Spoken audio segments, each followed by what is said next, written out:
같이 기도하시겠습니다.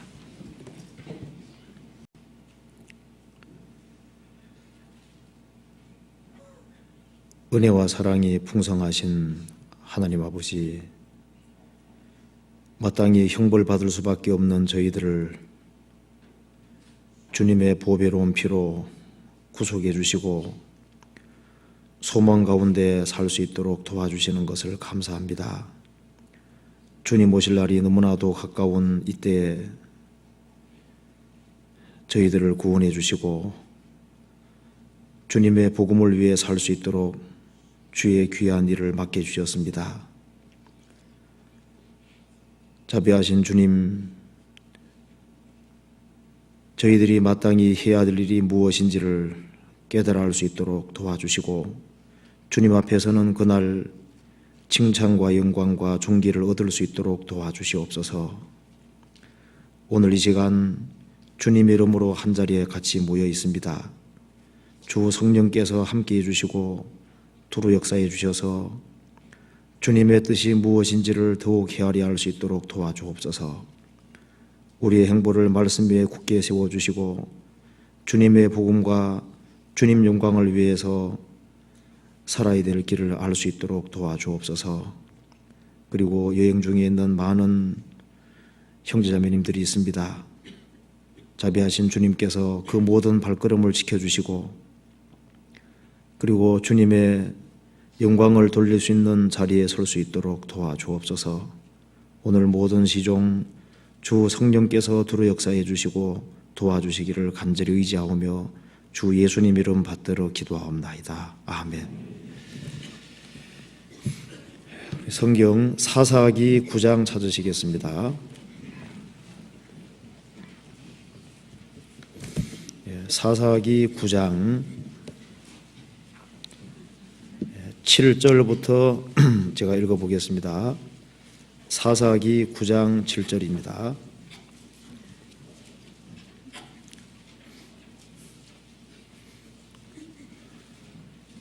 (376페이지입니다) 혹이 요담에게 그 일을 고하매 요담이 그리심산 꼭대기로 가서 서서 소리를 높이 외쳐 그들에게 이르되 세겜 사람들아 나를 들으라. 그리하여야 하나님이 너희를 들으시리라. 하루는 나무들이 나가서 기름을 부어 왕을 삼으려 하여 감람나무에게 이르되 너는 우리 왕이 되라 하매 감람나무가 그들에게 이르되 나의 기름은 하나님과 사람을 영화롭게 하나니 내가 어찌 그것을 버리고 가서 나무들 위에 요동하리요 한지라. 나무들이 또 무화과나무에게 이르되 너는 와서 우리의 왕이 되라 하매 무화과나무가 그들에게 이르되 나의 단건 나의 아름다운 실과를 내가 어찌 버리고 가서 나무들 위에 요동하리요 한지라. 나무들이 또 포도나무에게 이르되 너는 와서 우리 왕이 되라 하매 포도나무가 그들에게 이르되 하나님과 사람을 기쁘게 하는 나의 세수를 내가 어찌 버리고 가서 나무들 위에 요동하리요 한지라. 이에 모든 나무가 가시나무에게 이르되 너는 와서 우리의 왕이 되라 하매 가시나무가 나무들에게 이르되 너희가 참으로 내게 기름을 부어 너희 왕을 삼겠거든 와서 내 그늘에 피하라. 그리하지 아니하면 불이 가시나무에서 나와서 레바논의 백향목을 사를 것이니라 하였느니라. 이제 너희가 아비멜렉을 세워 왕을 삼았으니 너희 행한 것이 과연 진실하고 의로우냐? 이것이 여호르바알과 그 집을 선대함이냐? 이것이 그 행한 대로 그에게 보답함이냐? 우리 아버지가 전에 죽음을 무릅쓰고 너희를 위하여 싸워 미디안 손에서 너희를 건져내었거늘 너희가 오늘날 일어나서 우리 아버지의 집을 쳐서 그 아들 70인을 한 반석 위에서 죽이고 그 여종의 아들 아비멜렉이 너희 형제가 된다고 그를 세워 세겜 사람의 왕을 삼았도다. 그러면서 한 넘겨봅시다. 여기 고대에 넘겨봅시다. 그 다음에 52절 보시겠습니다. 아비멜렉이 망대 앞에 이르러서 치며 망대의 문에 가까이 나아가서 그것을 볼살으려 하더니 한 여인이 맷돌 윗짝을 아비멜렉의 머리 위에 내려 던져 그 투고를 깨뜨리니 아비멜렉이 자기의 병기 잡은 소년을 급히 불러 그에게 이르되 너는 칼을 빼어 나를 죽이라.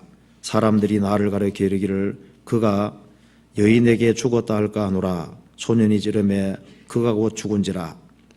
이스라엘 사람들이 아비멜렉의 죽은 것을 보고 각각 자기 처소로 떠나갔더라. 아비멜렉이 그 형제 70인을 죽여 자기 아비에게 행한 악을 하나님이 이같이 갚으셨고 또 세겜 사람들의 모든 악을 하나님이 그들의 머리에 갚으셨으니 여룹바알의 아들 요담의 저주가 그들에게 응하니라. 거기까지입니다. 오늘 추석 전날이기 때문에 수요일날 식구들이 너무 적죠. 다른 사람 다 들림 받은 것 같고 우리만 남은 것 같죠.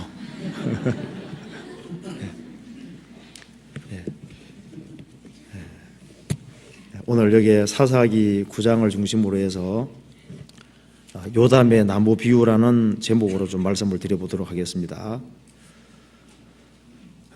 이 사사기에는 이 사람들의 악행들이 많이 기록되어 있습니다. 사사기 처음 시작은 여호와께 묻자와 그러되 이제 그렇게 시작이 되는데 나중에는 자기 소견에 옳은 대로 행하였더라 그렇게 나오잖아요. 그래서 하나님께 묻자와 그러되 하나님께 묻고 행하실 때는 큰 문제가 없었는데 시간 지나가면서 자기 소견에 옳은 대로 행했습니다.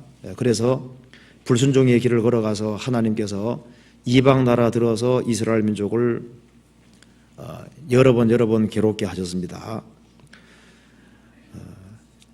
이 사사기 9장 배경은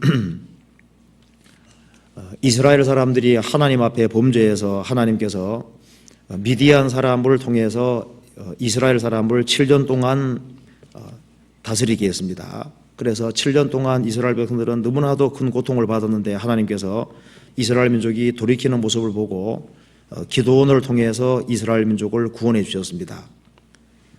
그리고 기도원은 하나님의 큰 역사를 이루고 난 이후에 이 모든 역사가 하나님으로 말미암아 되어진 것을 알았기 때문에 끝까지 겸손한 위치를 취하고 또 자기 자녀들에게도 겸손한 위치를 취하도록 계속적으로 교육을 시켰습니다. 그래서 기드온과 기드온의 아들들은 동일하게 좋은 나무로서 하나님 앞에 바른 자세를 가지고 살았습니다. 그런데 기드온 아들 가운데 한 사람 아비멜렉이라는 사람이 나오는데 여룹바알 그러니까 기드온의 첩의 아들이었습니다. 이 사람만은 성경에 말씀한 대로 나쁜 나무로서 이스라엘 백성 속에 살면서도 기드온의 아들 70명을 한꺼번에 죽이는 그런 일이 있었습니다. 그리고 자기가 왕이 됐던 겁니다. 먼저 여기에 사사기 8장 22절을 잠깐 먼저 봅시다. 8장 22절에 보면은 때에 이스라엘 사람들이 기드온에게 이르되 당신이 우리를 미디안의 손에서 구원하셨으니 당신과 당신의 아들과 당신의 손자가 우리를 다스리소서. 그 다음 같이 읽어보겠습니다. 기드온이 그들에게 이르되 내가 너희를 다스리지 아니하겠고 나의 아들도 너희를 다스리지 아니할 것이요 여호와께서 너희를 다스리시리라. 이 말씀대로 22절, 23절 이 말씀은 기드온이 아주 확고하게 가지고 있는 그런 마음이었습니다. 그래서 이스라엘을 구원한 것은 여호와 하나님이시고 자신은 하나의 도구로 쓰임 받았기 때문에 여호와가 왕으로 계실 것이고 나는 이스라엘을 다스리지 아니하겠다. 그리고 내 아들들도 너희를 다스리지 아니할 것이요 여호와께서 너희를 다스리시리라. 그래서 기드온은 자녀들을 많이 낳았습니다. 그렇지만은 기드온의 아들들은 자기 아버지를 본받아서 이스라엘 백성들을 위해서 교만한 위치에 서지 아니하고 섬기는 위치, 겸손한 위치에 서 있었던 겁니다. 그런데 기드온의 첩의 아들 아비멜렉은 자기가 왕이 되기를 원했습니다. 그래서 세겜 사람들을 마음을 움직여서 기드온의 아들들 70명을 한 반석에서 쳐 죽이고 자기가 왕이 됐는데 딱 한 사람만 피했습니다. 그 사람이 바로 요담입니다. 요담이 이제 도망가면서 이제 이런 비유를 얘기를 하는 겁니다. 여기 사사기 9장 7절에 보시겠습니다. 혹이 요담에게 그 일을 고하매 요담이 그리심산 꼭대기로 가서 서서 소리를 높이 외쳐 그들에게 이르되 세겜 사람들아 나를 들으라 그리하여야 하나님이 너희를 들으시리라. 하루는 나무들이 나가서 기름을 부어 왕을 삼으려 하여 감람나무에게 이르되 너는 우리 왕이 되라 하매, 여기서 하루는 나무들이 나가서 기름 부어서 왕을 삼으려 했다. 여기 요담은 사람들을 여기에 나무로 비유를 하고 있습니다. 그래서 이 요담의 비유에 보면은 많은 나무들이 나와 있고 그 중에 감람나무, 무화과나무, 포도나무가 나오고 가시나무가 나옵니다. 여기서 이 감람나무, 무화과나무, 포도나무는 기드온과 기드온의 아들들을 가리키는 것이고 여기 가시나무는 아비멜렉을 가리키는 것인데 이것이 성경에 기록되어 있을 때 이 요담의 나무 비유는 틀림없이 성령의 감동으로 되어졌을 겁니다. 왜냐하면 성경 전체가 이 말씀과 동일하게 이야기를 하고 있기 때문입니다. 이 말씀의 근거에서 보면은 지구상에 사는 모든 사람은 결국은 일종의 나무라고 이야기를 할 수가 있는 겁니다. 그런데 이 나무의 종류가 아무리 많아도 결국은 두 종류의 나무밖에 없습니다. 결국은 자신이 하나님 앞에 좋은 나무든지 나쁜 나무든지 둘 중에 하나인 겁니다. 그래서 나무들이 이제 왕을 삼으려고 했습니다. 그런데 좋은 나무들은 하나같이 왕되기를 거절했습니다. 그렇지만은 이 가시나무에 속하는 아비멜렉은 자신이 왕이 되고자 하는 그런 욕망이 있었기 때문에 기드온의 아들들을 다 죽이고 자기가 마침내 왕이 됐습니다. 그런데 이 사사기 9장 요담 비유와 비슷한 것을 예수님이 말씀하셨습니다. 한번 꼭 찾아보시겠습니다. 마태복음 7장 보시겠습니다. 마태복음 7장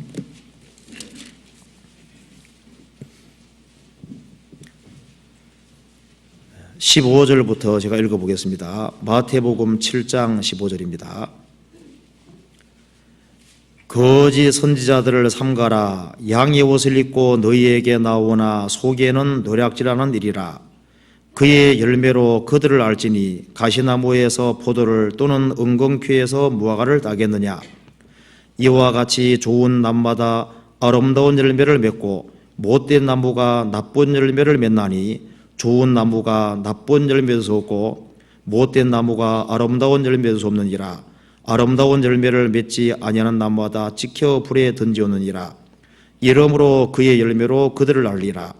나더러 주여 주여 하는 자마다 천국에 다 들어갈 것이 아니요 다만 하늘에 계신 내 아버지의 뜻대로 행하는 자라에 들어가리라.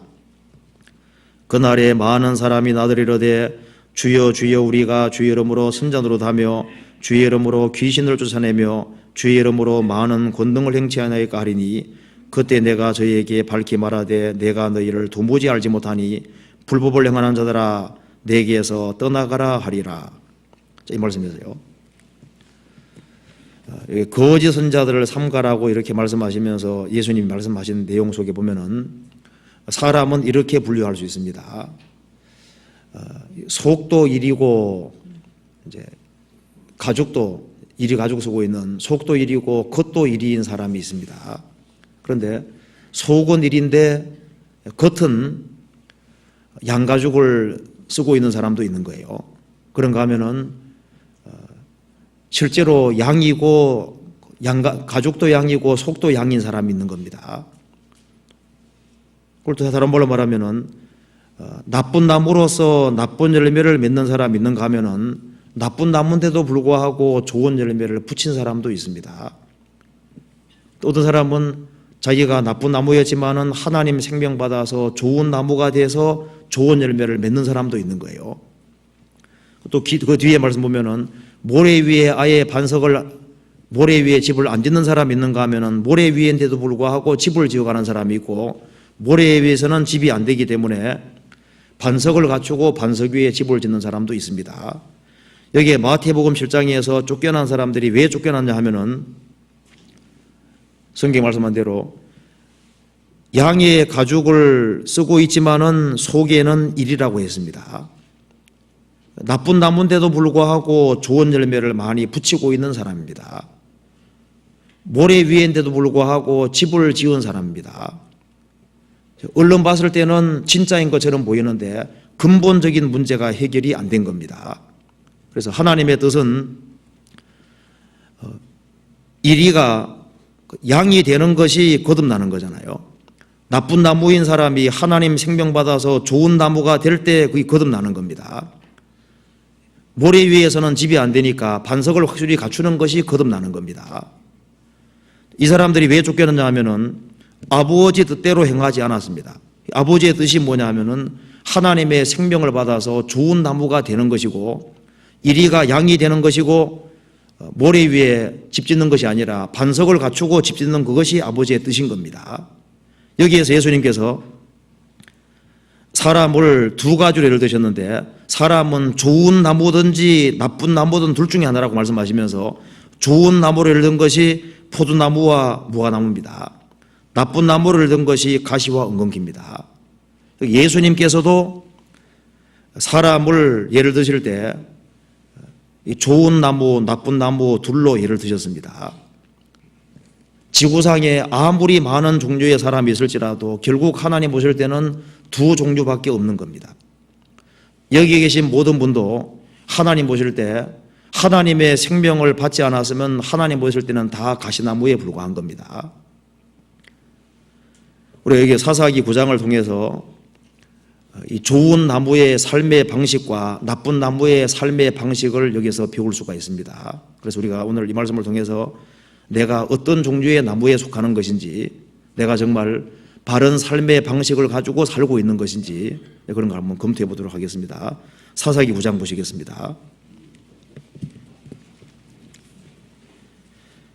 먼저 좋은 나무의 삶의 방식을 먼저 보도록 하겠습니다. 사사기 9장 8절입니다. 하루는 나무들이 나가서 기름을 부어 왕을 삼으려 하여 감람나무에 이르되 너는 우리 왕이 되라 하매, 사람은 생을 살아가는 가운데 누구든지 유혹을 피할 수가 없습니다. 여기 우리 왕이 되라, 아주 좋은 유혹거리가 되지 않습니까?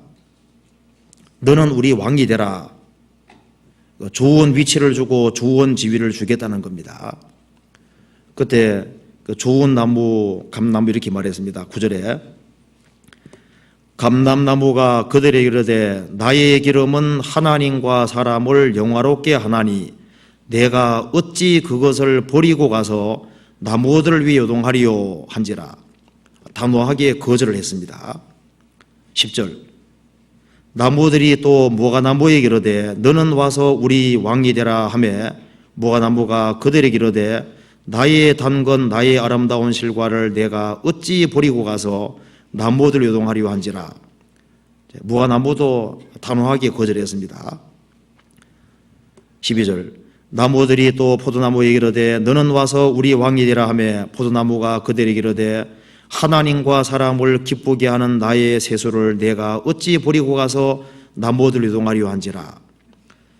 이 세 나무는 동일하게 그 요구 조건을 거절했습니다. 이런 육신적이던 유혹이 왔을 때 내가 어찌 그것을 버리고 남보들 요동하리요. 셋 다 똑같이 얘기를 했습니다. 그런 유혹을 받았을 때, 충동을 받았을 때 소소라치게 놀라면서 단호하게 거절하는 그것이 정상이잖아요. 현재 있는 위치가 하나님과 사람을 용화롭게 하고 하나님과 사람을 기쁘게 하는 위치인데, 지금 하나님께 영광 돌리는 중요한 위치에 있는데 그것을 포기하고 육신적으로 어떤 유혹이 주어지고 신앙적으로 손해보면서 육신적으로는 좋게 될 수 있는 그런 위치가 있을 때 그 속에서 인간의 마음이 시험되는 겁니다. 그런데 정상적인 마음을 가지고 있는 사람이라면 소소라치게 놀라면서 단호하게 거절하는 마음을 갖는 것이 정상입니다. 육신적으로 높아질 수 있는 길이 있다 할지라도 영적으로 손해가 된다면 단호하게 그것을 거절하는 것이 그리스도인의 마음입니다. 적은 소득이 의를 경하면 많은 소득이 불의를 경하는 것은 아니라, 소득이 많은데 신앙생활 못하고 한쪽은 소득이 적지만은 신앙생활을 잘할 수 있다. 그러면은 소득이 적을지라도 신앙생활을 잘하는 길이 주님 보실 때 훨씬 바르고 합당한 길이라고 할 수 있는 겁니다.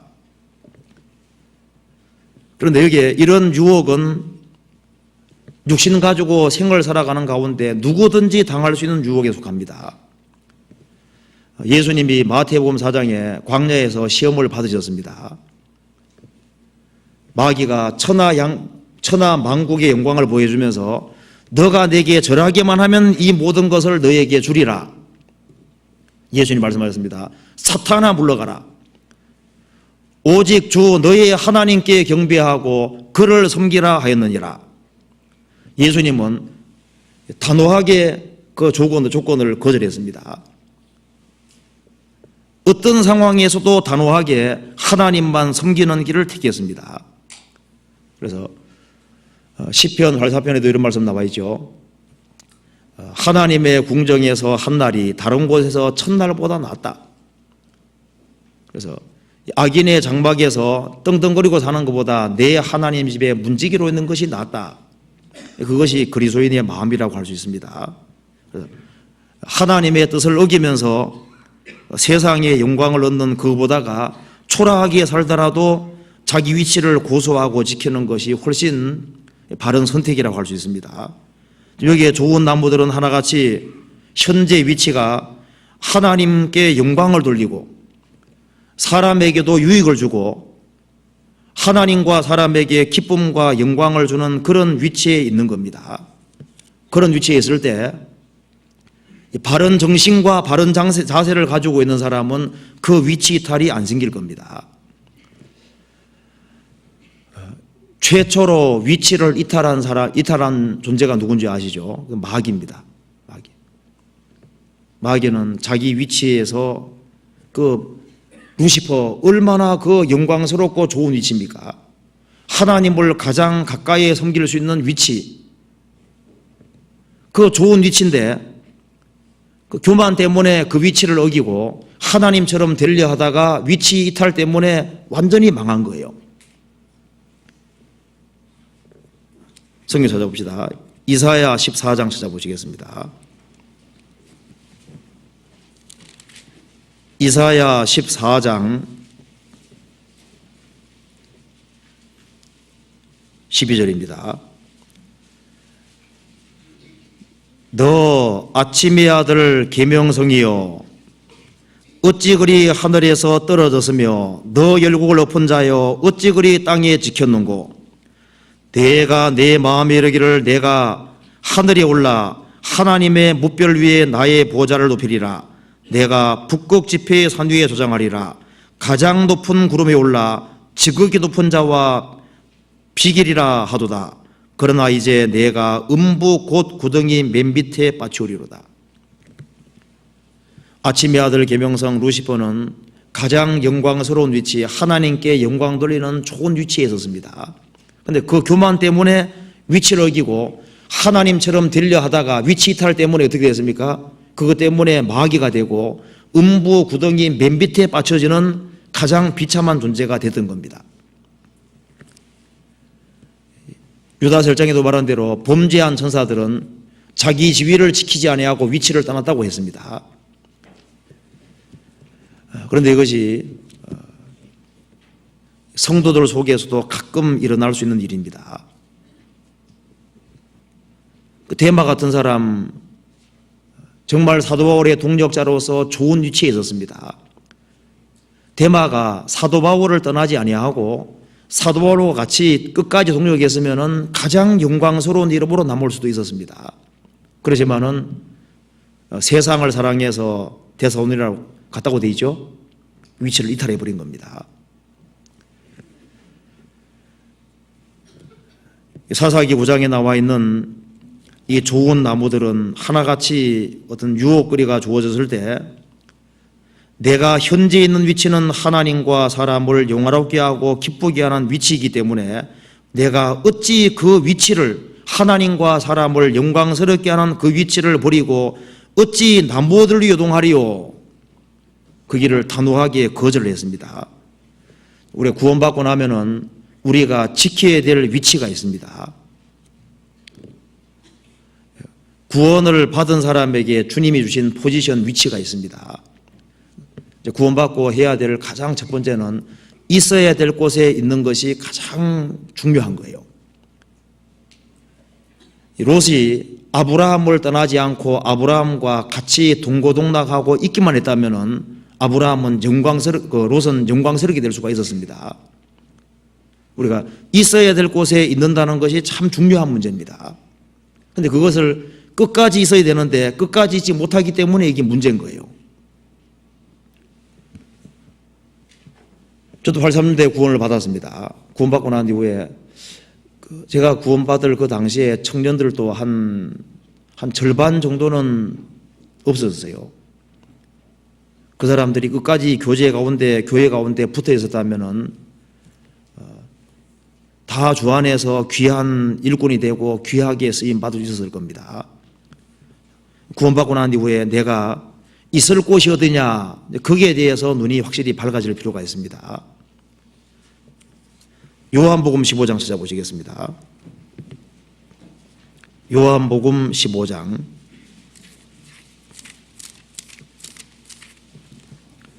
3절입니다.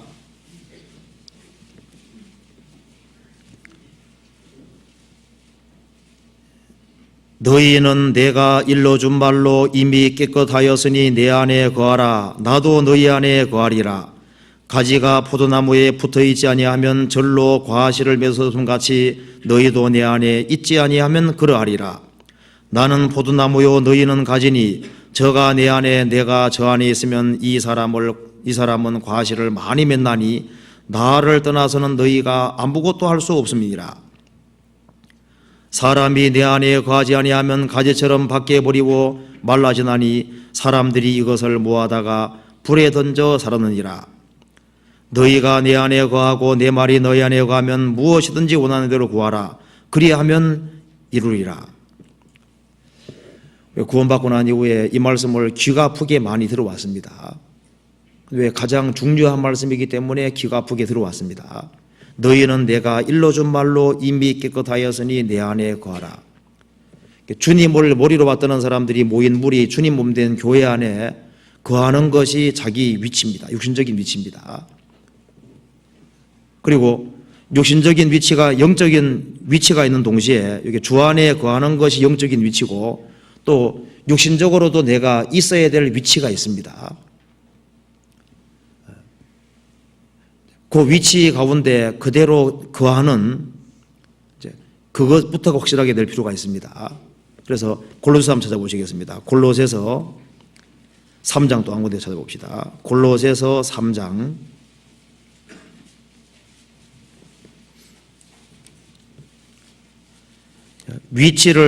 자기 위치에 있다는 것은 자기 질서 가운데 있을 것을 말하고 있는 겁니다. 골로새서 3장 18절에 보시겠습니다. 18절부터 24절까지 같이 한번 읽어보겠습니다. 아내들아 남편에게 복종하라. 이는 주 안에서 마땅하니라. 남편들아 아내를 사랑하며 괴롭게 하지 말라. 자녀들아 모든 일에 부모에게 순종하라. 이는 주 안에서 기쁘게 하는 것이니라. 아비들아 너희 자녀를 경독해 말지니 낚시갈까 함이라. 종들아 모든 일에 육신의 상전들에게 순종하되 사람을 기쁘게 하는 자와 같이 눈가림만 하지 말고 오직 주를 두려워하여 성실한 마음으로 하라. 무슨 일을 하든지 마음을 다하여 죽게 하듯 하고 사람에게도 하듯 하지 말라. 이는 유업의 상을 죽게 받을 줄 알미니 너희는 주 그리스도를 섬기느니라. 여기서요, 이 성경의 순서가 어떻게 되어 있냐면 항상 아내들아 남편들아 자녀들아 아비들아 종들아 상전들아 이런 순서로 되어 있습니다. 그것이 자기가 있어야 될 정확한 위치가 되는 겁니다.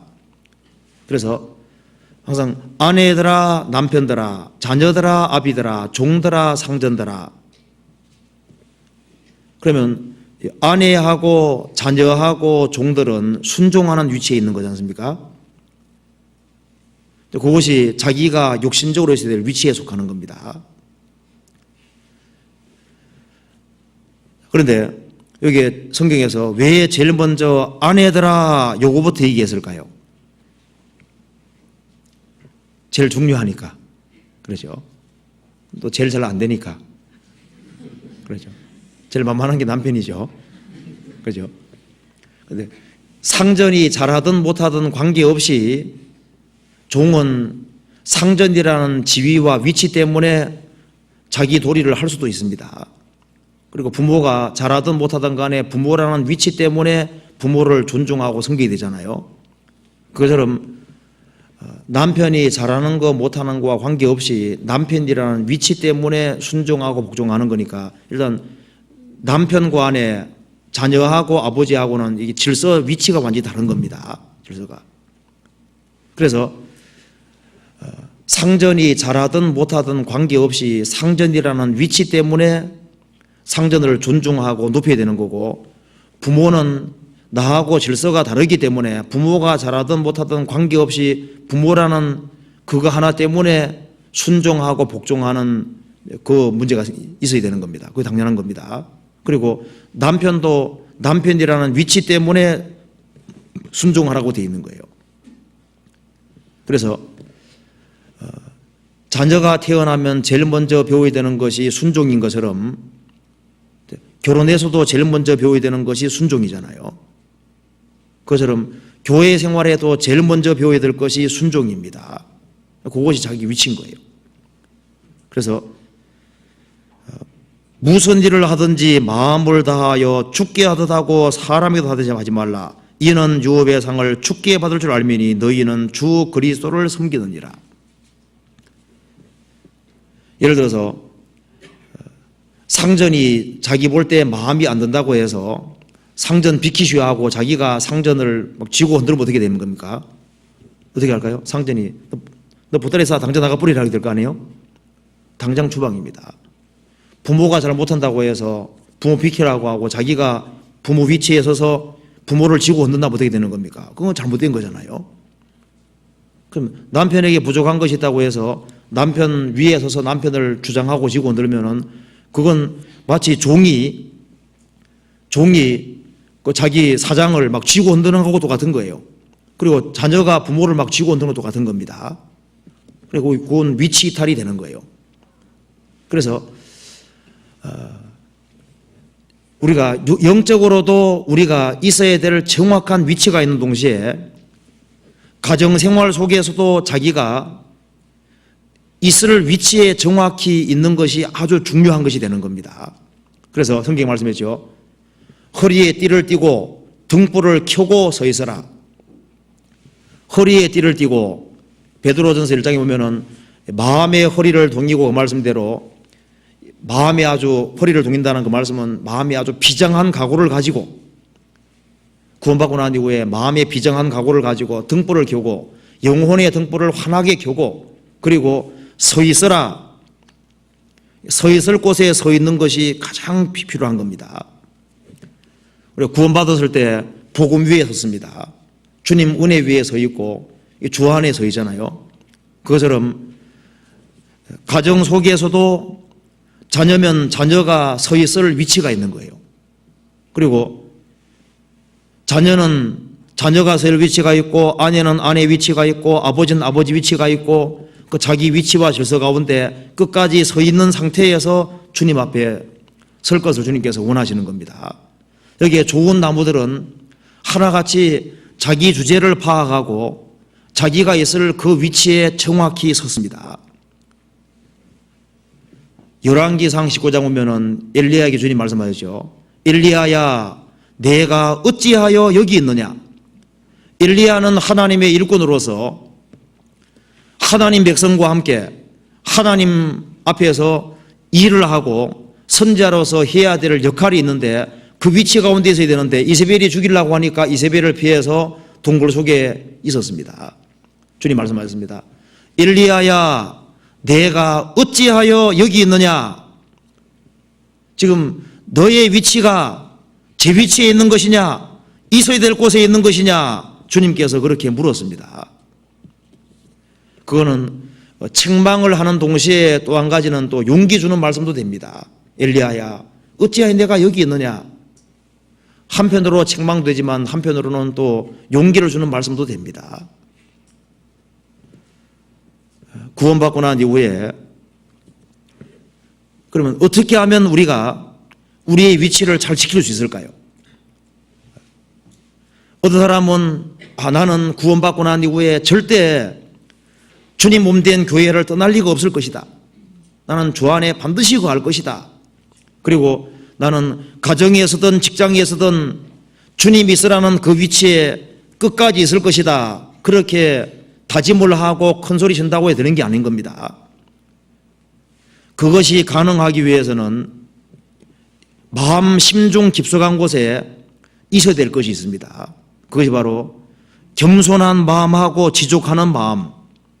그것이 있지 아니하면은 언제든지 시험을 누구든지 받을 수 있는 겁니다. 제가 구원받고 난 이후에 이제 이 가끔씩 떨어져 나가는 사람들을 봤을 때 그것이 어떤 순간적인 것 때문에 떨어지는 것이 아니고요. 마음이 붕괴되기 때문에 떨어지는 문제가 생기는 겁니다. 위치에 따른 마음의 붕괴가 없는 한에는 주님께서 지켜주시는 것이 있을 거예요. 한 사람이 온전한 마음과 온전한 마음, 바른 마음과 바른 정신을 가지고 행할 때 누구든지 실수라는 건 생길 수 있습니다. 그렇지만은 그 사람이 바른 마음과 온전한 손, 깨끗한 손으로 행할 때는 주님이 또 실수가 있지만 또 지켜주는 것도 있습니다. 그런데 마음의 중심이 잘못되면은, 마음의 중심이 붕괴되면은 유혹을 크게 받고 넘어지는 그런 문제가 생길 수 있는 거예요. 우리가 아는 대로 성경에 보면 아비멜렉 왕이 나와 있습니다. 그 왕이 사라를 취했습니다. 그런데 밤에 잠을 자는데 하나님이 나타나셨습니다. 아비멜렉 왕에게 말했습니다. 너 지금 옆에 있는 여자가 누군지 아느냐? 남의 아내다. 깜짝 놀랐습니다. 하나님, 저는 분명히 온전한 마음과 깨끗한 손으로 했습니다. 분명히 아브라함은 사라를 가리켜 자기 아내라, 자기 누이라 그랬고 사라는 자기 오라비라고 했습니다. 내가 그런 줄 알고 사라와 동침 못하게 막은 것이다. 아비멜렉 왕은 사라를 가까이 하려고 했지만은요, 자꾸 여러 가지 어떤 일들이 생겨서 사라를 가까이 하지 못하고 잠에 들게 된 겁니다. 하나님께서 아비멜렉 왕을 이방 왕이지만은 지켜주셨습니다. 너가 온전한 마음과 그리고 깨끗한 손으로 한 줄 나도 알았기 때문에 내가 너를 지켜준다고 했습니다. 이 세상에서 사람은 완전치를 못합니다. 그렇지만 그 사람이 주님 앞에 온전한 마음 그리고 깨끗한 손으로 행할 때는 실수가 생길 수 있지만은 또 주님께서 그 위기를 모면하게 하시고 지켜주는 것이 있습니다. 그래서 무릇 지킬 만한 것보다 더욱 내 마음을 지키라. 생명의 근원이 이에서 남이니라.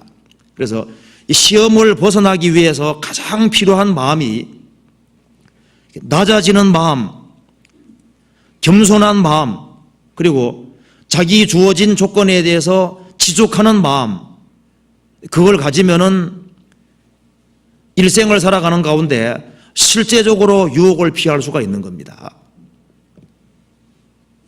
성경 찾아보시겠습니다. 시편 131편 찾아보시겠습니다.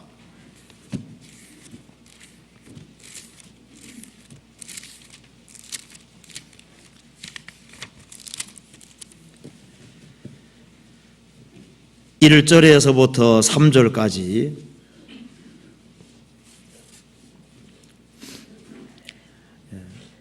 같이 한번 읽어보겠습니다.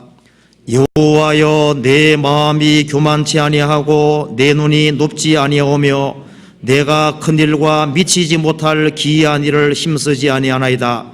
실로 내가 내 심령으로 고요하고 평온케 하기를 젖된 나이가 거미 품에 있음 같게 하였나니 내 중심이 젖된 아이와 같도다. 이스라엘아, 지금부터 영원까지 여호와를 바랄지어다. 여기에 다윗의 마음이 나와 있습니다. 여호와여, 내 마음이 교만치 아니하고 내 눈이 높지 아니하오며 내가 큰 일과 미치지 못할 기이한 일을 힘쓰지 아니하나이다. 실로 내가 내 심령으로 고요하고 평온케 하기를 젖된 나이가 어미 품에 거미 품에 생각케 하였나니 내 중심이 젖된 아이와 같도다. 다윗은 지극히 낮은 마음을 가지고 있었습니다. 그래서 내가 내 심령으로 고요하고 평온케 하기를 젖된 나이가 그 어미 품에 생각케 하였나니, 다윗은 하나님 한 분으로 참으로 만족을 했습니다. 하나님 한 분이 나하고 있으면 그것으로 죽인 겁니다. 그래서 가장 찬송을 많이 한 사람이 다윗이잖아요. 다윗은 슬플 때도 주님을 의지하고 기쁠 때도 주님을 의지하고 어떤 상황에서도 주님 한 분을 의지하고 그분으로 만족하는 것을 배웠습니다. 다윗은 지극히 낮은 마음, 그리고 자기 스스로를 작은 자로 생각하는 그 마음을 가지고 살았습니다. 그래서 이 겸손한 자에게 은혜 있다는 말씀대로 이 마음을 낮추면은 지극히 작은 것에 대해서도 항상 감사할 수 있게 되는 겁니다. 우리는 구원받고 난 이후에 지금보다 훨씬 마음을 낮출 필요가 있습니다. 왜? 자기도 모르게 교만해지기 때문입니다. 내 마음에 평강이 없어지고 시기주투가 많이 생기고 이 마음에 문제거리가 많이 생기는 것은 높아진다는 증거인 겁니다. 마음을 낮추고 더 낮추면은, 자기라는 것이 작아지게 되면은, 그러면은 그 사람 영혼 속에 주님께서 심령에 평강을 주시고 기쁨이라는 걸 주시고 지족하는 마음을 주시고, 그리고 이 마음을 낮추면은 자기가 현재 있는 위치가 정확히 보이게 되는 거예요. 그리고 자기 마음을 낮추게 되면은 자기가 현재 있는 위치가 보이게 되고, 그리고 자기가 하는 그 일이 주 안에서 얼마나 소중한지도 알게 되고, 그렇기 때문에 누가 유혹한다 할지라도 단호하게 어찌하여 이것을 버리고 나무뒤로 이동하리요, 그 단호한 마음이 생기게 되는 겁니다. 그런데 자기가 커지고 마음이 조금 높아지지 않으면은 자기도 모르게 유혹에 휩쓸리게 되는 겁니다. 디모데전서 6장 찾아보시겠습니다. 디모데전서 6장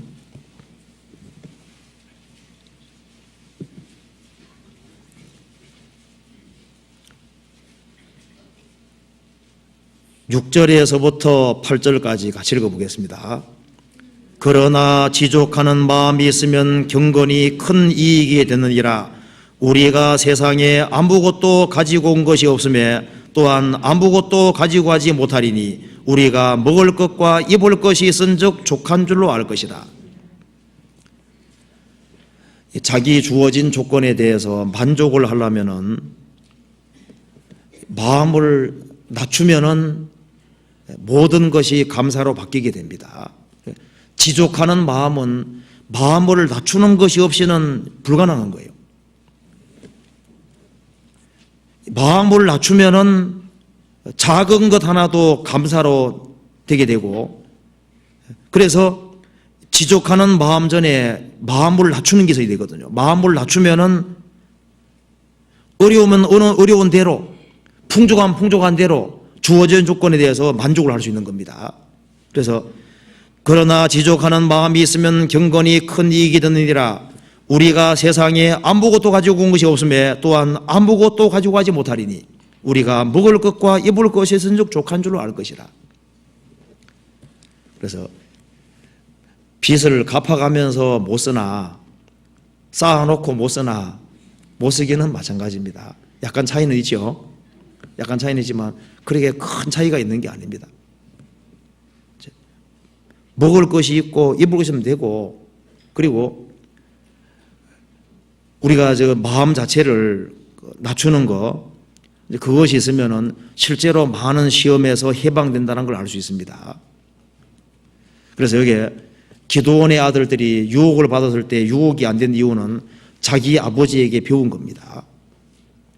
아버지가 이스라엘을 구원했지만은 그 낮은 위치에 서서 백성을 섬기는 것을 배웠기 때문에 기드온의 아들들도 그 뒤를 따라서 마음을 낮추는, 낮아지는 길을 택했던 겁니다. 그래서 유혹을 받지 않고 끝까지 자기 위치를 잘 지킬 수 있었던 겁니다. 또 한 가지는 우리가 생활 살아가는 가운데 이게 단호한 결심 같은 것이 필요하거든요. 사람은 약해지기가 쉽기 때문에 언제든지 마음이 풀어지기가 쉽습니다. 그렇기 때문에 마음의 결심을 굳히는 그런 것도 필요할 겁니다. 내가 이 세상에 살아있는 한에는 내가 하나님 앞에서 하나님이 주신 위치라면은 내가 어떤 일이 있다 할지라도 거기서 최선을 다하겠다는 그런 정신이 있지 않습니까? 이제 그런 정신이 있을 때 단호하게 그 유혹 같은 것을 이길 수 있을 거예요. 구원은 안 받은 사람이지만 정몽주 구원받았다면 신앙생활 잘했겠죠. 그 이방원이 꿰었잖아요. 하여가. 자, 고려가 망했는데 이제 조선에 이제 충신이 되라고 이제 유혹을 했습니다. 그래서 이런들 어떠하리 저런들 어떠하리 만수상 드렁식이 얽혀진들 어떠하리 우리도 이같이 하여 100년을 누리리라 이제 이렇게 해서 아니 왕조가 바뀌었는데 왜 고려의 충신으로 남아 있으려고 하느냐, 이렇든 저렇든 무슨 관계가 있느냐 꿰었습니다. 그런데 정몽주가 단심가 한 거 아시죠? 단심가 쓴 거 아시죠? 이 몸이 죽고 100번 고쳐주고 백골이 진토되어 넋이라도 있고 없고 님 향한 일편단심이야 가실 줄이 있으랴. 거기서 보면은 구원 안 받은 거 알 수 있죠? 이 몸이 죽고 100번 고쳐 다시 죽어 백골이 진토 흙이 되어 넋이라도 있고 없고 영혼이 있든 없든, 그러니까 구원 받으세요 안 받으세요? 영혼이 있는지 모르잖아요. 있든 없든 관계없이 님 향한 일편단심이야 가실 줄이 있으랴. 그래 구원을 못 받았잖아요. 그러지만은 정신이잖아, 정신. 고려 그 최후의 왕을 섬기는 그 정신 하나는 정말 확실한 거잖아요. 근데 구원 안 받은 사람도 그런 정신이 있는데 구원 받고 나면은 분명히 자기가 있어야 될 위치를 알 수 있도록 되어 있습니다. 그리고 구원 받고 날이 가면 갈수록 주 안에 있다는 것 자체가 얼마나 영광스럽고 큰지 거기에 대해서 확실하게 눈이 열려야 됩니다. 그건 마음을 낮추고 주님을 가까이 하면 그것을 알 수 있도록 되어 있는 거예요. 사사기 9장 다시 보시겠습니다.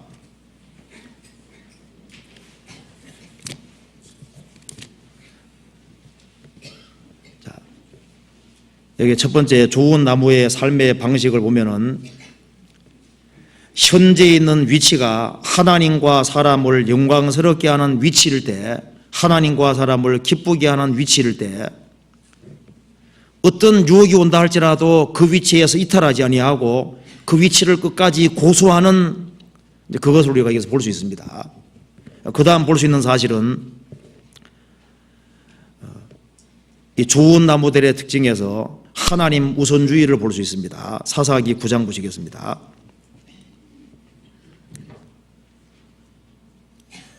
9장 9절 감람나무가 그들에게 이르되 나의 기름은 하나님과 사람을 영화롭게 하나니, 하나님과 사람을 영화롭게 한다 그랬습니다. 13절에 포도나무가 그들에게 이르되 하나님과 사람을 기쁘게 하는 나의 세수를 내가 어찌 버리고 가서, 여기서 하나님과 사람을 기쁘게 하는, 그래서 이 좋은 나무들의 기본 특징은 첫 번째는 하나님이고 두 번째는 이웃이고 자기는 세 번째라는 걸 알 수 있습니다. 여기서 우리가 구원 받은 사람하고 안 받은 사람 차이를 정확히 볼 수 있습니다. 구원을 안 받은 사람 그 마음속으로 뚫고 들어가 보면은 마음속에는 항상 자기가 중심입니다. 그리고 이웃은 두 번째고 하나님은 저 바깥인 거예요.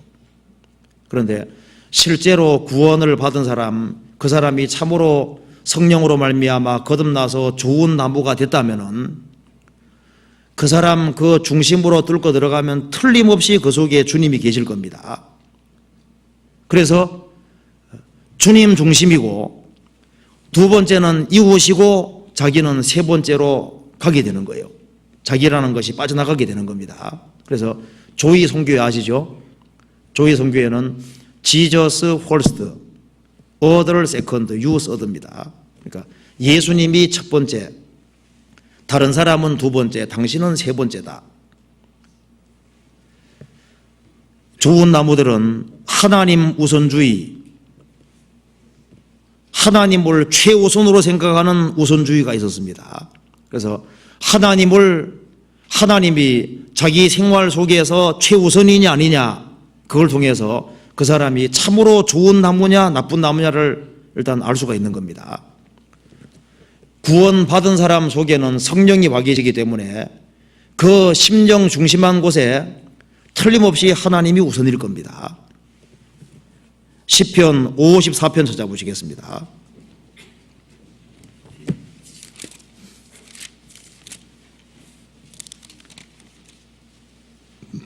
54편 3절입니다.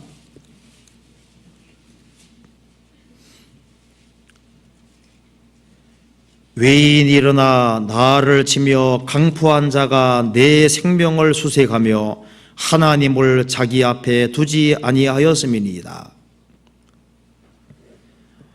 불신자, 구원받지 아니한 사람의 기본 특징이 나와 있습니다. 하나님을 자기 앞에 두지 아니하였음이니이다.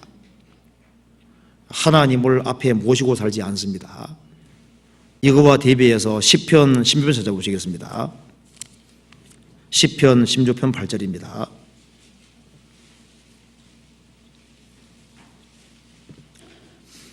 예, 8절 같이 읽어보겠습니다. 내가 여호와를 항상 내 앞에 모시며 그가 내 우편에 계심으로 내가 요동치 아니하리로다. 다윗이 얘기했죠. 내가 여호와를 항상 내 앞에 모시며 그가 내 우편에 계심으로 내가 요동치 아니하리로다. 근데 우리는 살아가면서 하나님을 항상 앞에 모시고 살까요? 앞에 모시고 사는 것처럼 보이는데 중요한 문제 터지면 어떻게 됩니까? 주님 잠깐 비키셔야 하고 자기가 앞장서 가지고 하잖아요. 그런 경우 있지 않습니까? 다윗은 내가 여호와를 항상 내 앞에 모시며, 그래서 이 구원받은 사람, 안 받은 사람, 구원받은 사람도 때로는 주님 잠깐 비키시고, 이제 성질 급한 사람은 주님 잠깐 비키시고 하고 이제 한바탕 하는 경우도 있잖아요. 그런 경우가 생길 수는 있지만은 지속적으로는 그렇게 하지 않을 겁니다. 틀림없이 주님을 앞에 모시고 살려고 노력을 하고 마음과 정신, 그런 자세는 그렇게 하려고 분명히 마음을 가질 겁니다. 구원받은 사람은.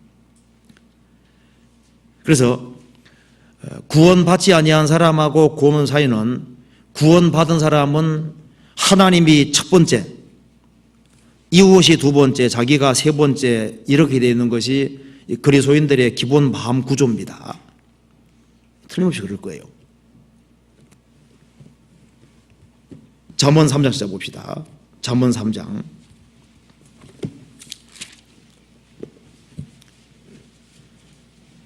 5절입니다. 3장 5절.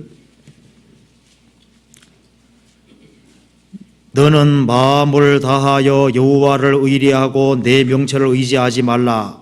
그 다음 같이 읽겠습니다. 너는 범사에 그를 인정하라. 그리하면 내 길을 지도하시리라. 너는 범사의 모든 일에 하나님을 앞세우라. 그리하면 내 길을 지도하시리라. 누가 나를 괴롭히면은 하나님, 저 사람이 나를 괴롭히는데 주님 좀 알아서 좀 해결해 주십시오. 자꾸 주님하고 의논하고, 이런 상황이 어떻게 하면 좋겠습니까? 주님께 자꾸 의논하고, 그래서 너는 모든 일에 주님을 앞세우라. 그리하면 내 길을 지도하시리라. 구원받고 나면은 주님이 항상 우선이기 때문에 항상 주님을 앞세우는 그것이 그리스도인의 아주 기본적인 자세라고 할 수 있습니다. 좋은 나무들 특징이 항상 먼저는 하나님을 제일 먼저 앞세웠죠. 하나님이 첫 번째입니다. 9절 10절 같이 읽어보겠습니다. 내 재물과 내 소산물에 처음 익은 열매로 여호와를 공경하라. 그리하면 내 창고가 가득히 차고 내 즙틀에 새 포도즙이 넘치리라. 하나님 우선주의로 살아가면은 하나님께서 범사에 틀림없이 도와주실 겁니다. 너희는 먼저 그의 나라와 그의 의를 구하라. 그리하면 이 모든 것을 너희에게 더하시리라. 먼저 하나님의 나라와 그의 의, 내 재물과 내 수산물에 처음 익은 열매로 여호와를 공경하라. 첫 번째 것은 항상 하나님께 드리는 겁니다. 그리하면 내 창고가 가득히 차고 내 즙틀에 새 포도즙이 넘치리라. 그래서 하나님 우선주의로 살아가는 사람은 주님께서 이 범사에 틀림없이 도와주실 겁니다. 그러면은 우리가 하나님 우선주의로 산다는 것 자체를 쉽게 말하면 어떤 것이 될까요? 사무엘상 2장 이런 말이 나와 있죠. 한번 찾아볼까요? 한번 찾아봅시다. 사무엘상 2장 3절 보시겠습니다. 어떻게 하는 것이 여호와 존중하는 것인지 한번 보도록 하겠습니다. 사무엘상 2장 30절.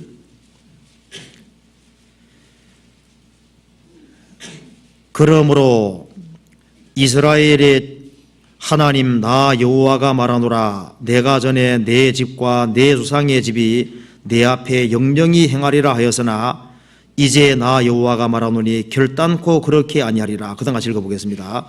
나를 존중히 여기는 자를 내가 존중히 여기고 나를 멸시하는 자를 내가 경멸히 여기리라. 이 말씀에서 주님께서 엘리 제사장을 책망하시면서 하신 말씀입니다. 너가 어떻게 너의 아들보다 나보다가 너의 아들을 더 중히 여길 수 있느냐? 책망하시면서 나를 존중히 여기는 자를 내가 존중히 여기고 나를 멸시하는 자를 내가 경멸히 여기리라. 그럼 여기서 여호와를 존중한다는 것이 어떤 것일까요? 16절 보시겠습니다. 엘리의 아들들이 한번 보시면 16절에 그 사람이 이르기를 반드시 먼저 기름을 태운 후에 내 마음에 원하는 대로 취하라 하면 그가 말하기를 아니라 지금 내게 내라. 그렇지 않으면 내가 억지로 뺏으라 하였으니 이 엘리의 아들들은 불량자로서 하나님께 먼저 드려야 될 것을 자기가 먼저 취했습니다. 그러니까 하나님께 우선권을 드려야 될 것을 자기가 취했을 때 그것이 멸시고 경멸이 되는 겁니다. 가정에 아버지가 있고 자녀가 있으면은 항상 아버지에게 우선권을 드려야만 뭐가 되는 겁니까? 그래야지 그게 아버지를 존중하는 게 되는 거잖아요. 회사 사장님이 계시면은 사장에게 먼저 우선권을 드려야만 그게 사장을 존중하는 게 되는 거 아니에요? 우리 생활 속에서 하나님에게 우선권을 드리지 아니하면은 우선이 하나님이 아니면은 여호와를 멸시하고 경멸하는 게 되는 거고 하나님에게 우선권을 드리면은 그것이 하나님을 존중하는 것이고 하나님을 높이는 게 되는 겁니다. 그럼 하나님을 존중하고 높이고 하나님 우선주의로 산다는 것이 복잡하냐? 복잡한 것이 아니라 간단하고 단순하게 되는 겁니다. 시간도 제일 먼저를 하나님께 드리고, 소득이 생기면 소득도 제일 먼저 하나님께 드리고, 우리의 마음과 생각 속에 하나님이 항상 우선이면은 그것이 여호와를 존중하고 여호와를 높이는 게 되는 겁니다.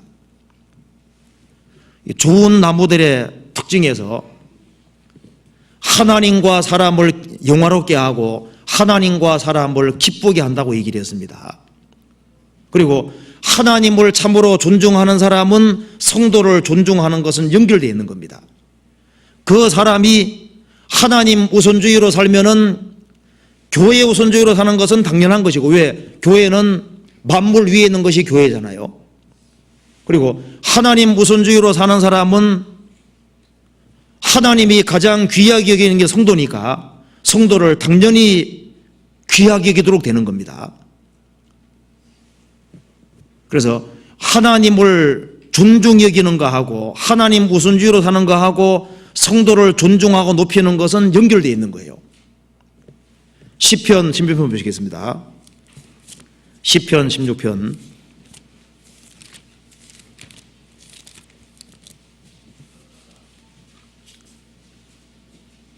2절 3절 같이 읽어보겠습니다. 내가 여호와께 아뢰되 주는 나의 주시오니 주밖에는 나의 복이 없다 하였나이다. 땅에 있는 성도는 존귀한 자니 나의 모든 즐거움이 저희에게도다. 내가 여호와께 아뢰되 주는 나의 주시오니 주밖에는 나의 복이 없다 하였나이다. 주밖에는 나의 복이 없다 하였나이다. 주님만 자기의 유일한 복인 사람, 주님에게 운명을 걸은 사람, 그 사람은 땅에 있는 성도는 존귀한 자니 나의 모든 즐거움이 저에게도다. 주님이 얼마나 높으신 줄 아는 사람은 성도가 얼마나 존귀한지를 아는 거예요. 아브라함이 갈대아우로 나왔을 때 제일 유명한 사람이 아브라함입니다. 갈대아 우르에 있는 사람이 아니라 갈대로에서 하나님 말씀 듣고 나온 사람이 유명한 사람인 거예요. 출애굽했을 때 출애굽한 이스라엘 백성들이 가장 유명한 사람이었습니다. 예수님 당시에 예수님하고 연결되어 있는 사람이 가장 유명한 사람이잖아요. 지금 주님하고 연결되어 있는 사람이 제일 존귀한 사람입니다. 땅에 있는 성도는 존귀한 자니 나의 모든 즐거움이 저희에게도다. 그리고 15장 4절에 보시겠습니다. 시편. 그 눈은 망령된 자를 멸시하며 여호와를 두려워하는 자를 존대하며, 여호와를 두려워하는 자를 존대하며. 그래서 이 사람이 하나님을 참으로 섬기고 하나님을 가까이 따르는 사람이라면은 주님이 그 사람을 귀하게 여기기 때문에 그 사람을 존귀하게 여기고 존귀하게 대하는 겁니다. 그렇잖아요. 그리고 하나님을 존중히 여기는 사람은 하나님께서 성도를 귀히 여기고 구원받지 아니한 사람의 영혼을 주님께서 너무나도 소중히 여기시기 때문에 인생을 영혼을 건지고 세우는 그쪽에다가 투자하도록 되는 겁니다. 그래서 하나님과 사람을 영화롭게 하고 하나님과 사람을 기쁘게 하는 인생의 목표는 하나님을 기쁘게 하고 하나님을 영화롭게 하고 사람을 기쁘게 하고 사람을 영화롭게 하는, 그래서 성도를 존귀하게 생각하고 하나님께서 귀히 여기는 영혼을 주님 앞에 바르게 세우고 구원받지 아니한 사람을 구원하려고 하는, 그것이 성도에게 있는 기본적인 거라고 할 수 있습니다. 그래서 하나님 우선주의로 돼 있고 하나님을 존중하는 사람은 성도를 존귀하게 여기는 것은 틀림없는 사실일 거예요. 그리고 구원받지 아니한 사람 영혼을 지극히 소중하게 생각할 것이고 영혼을 건지고 세우는 일만큼 큰 대사가 없다는 것을 구원받은 사람 마음속에 생각하고 있을 겁니다. 성경에 악인이 누구냐 하면은 사람보다 사물을 귀하게 여기는 사람, 그 사람이 악인입니다.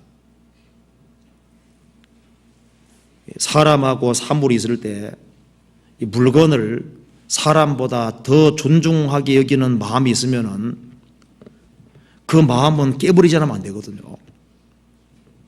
세상에는 사람보다 존귀한 존재는 없습니다. 그래서 세상에는 이 세상에 있는 어떤 물건보다가 어떤 사물보다가 사람은 훨씬 존귀한 거예요.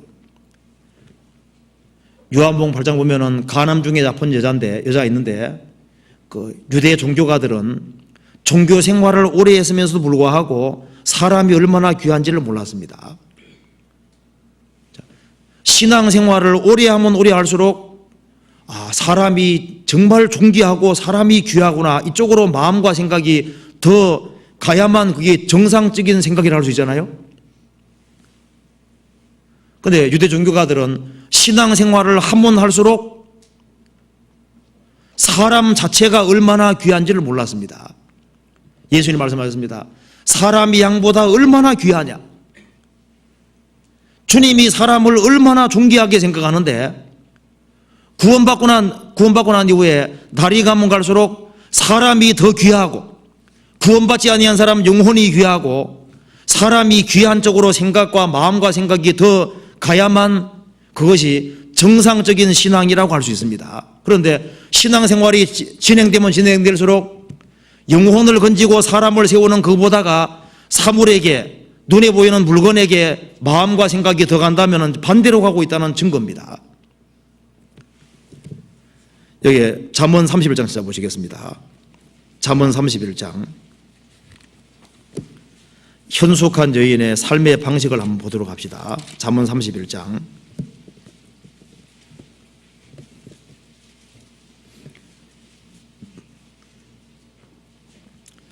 길지만 제가 읽어보겠습니다. 10절에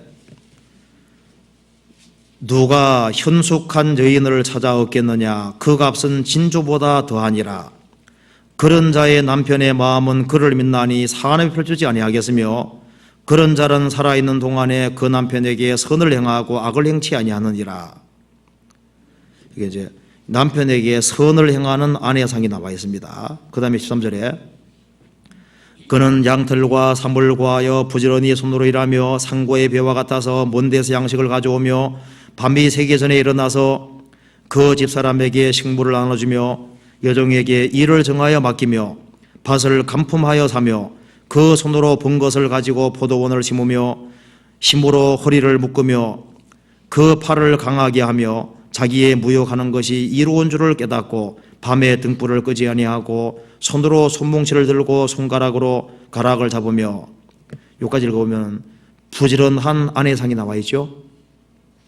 여기 이제 복잡하게 보이는데 요약하면은 부지런한 아내상입니다. 그러니까 알뜰살뜰하게 부지런히 벌었습니다.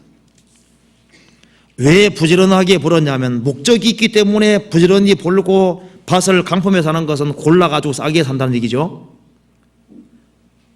왜 이러냐 하면은 바른 가치관을 가지고 있었기 때문입니다. 20절에 그는 간곤한 자에게 손을 펴며 궁핍한 자를 위하여 손을 내밀며 그 집 사람들은 다 홍색 옷을 입었으므로 눈이 와도 그는 집 사람을 위해 두려워하지 아니하며 그는 자기를 위하여 아름다운 방석을 지으며 세마포와 자색 옷을 입으며 여기 보면은 왜 이렇게 부지런히 벌고 알뜰살뜰하게 모으는 길을 택했을까요? 자기 잘 먹고 잘 살려고가 아니라 바른 가치관 때문입니다. 이 세상에는 가난하고 어려운 사람, 불쌍한 사람들이 너무너무 많은데 그런 사람들을 주 안에 바르게 세우기를 간절히 소원한 그 목적이 있었던 거예요.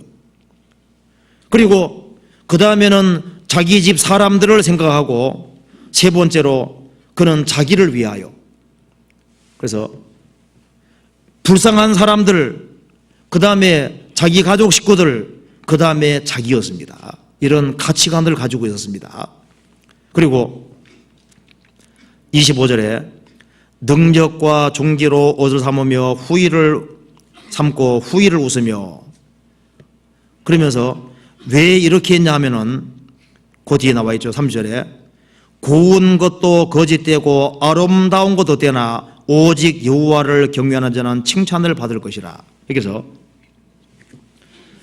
여기 현숙한 여인이 이게 다 성도의 그림자입니다. 교회의 그림자고.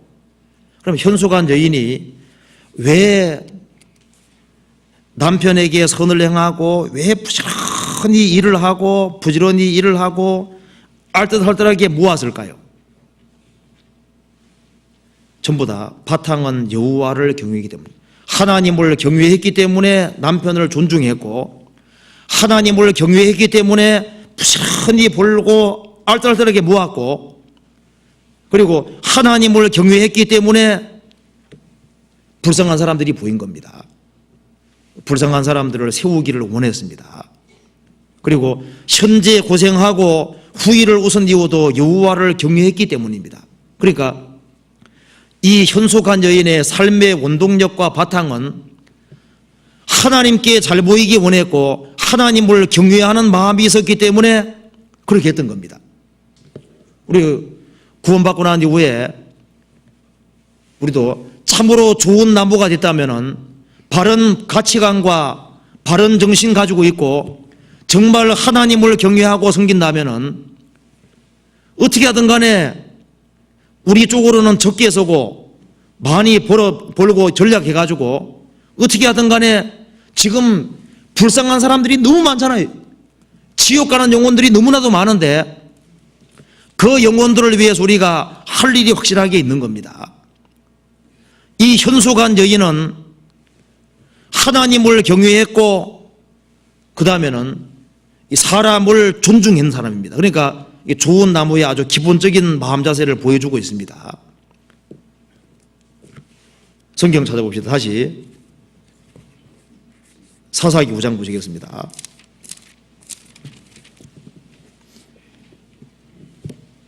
9장 9절 보시겠습니다.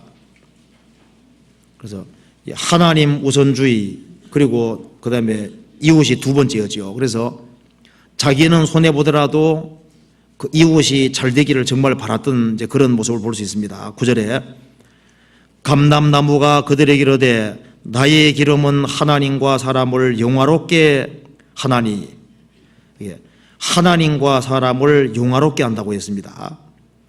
그리고 13절에는 포도나무가 그들에게 이르되 하나님과 사람을 기쁘게 하는 나의 세수를 내가 어찌 버리고 가서, 여기서 하나님과 사람을 기쁘게 하고 하나님과 사람을 영화롭게 하고 하나님과 사람을 기쁘게 한다 그랬죠. 그래서 이 좋은 나무들의 삶의 방식은 하나님과 사람에게 영광이 되는 삶, 그리고 하나님과 사람에게 기쁨이 되는 삶, 그리고 자기를 희생하는 삶, 그리고 11절에 말한 대로 무화나무 그들에게 이르되 나의 단건 나의 아름다운 실과라는 말씀대로 마음과 생활에서 단 것이 나와서 다른 사람에게 유익을 주는 이제 그런 삶을 사는 것을 여기에 볼 수 있습니다. 그리고 하나님 우선주의로 살고 이웃에게 참으로 희생하고 수고하는 그런 삶을 살아갈 때 그것이 다른 사람이 구원받는 데 연결되도록 되는 겁니다. 자, 이 말씀과 관련해서 한번 찾아봅시다. 시편 128편 보시겠습니다. 128편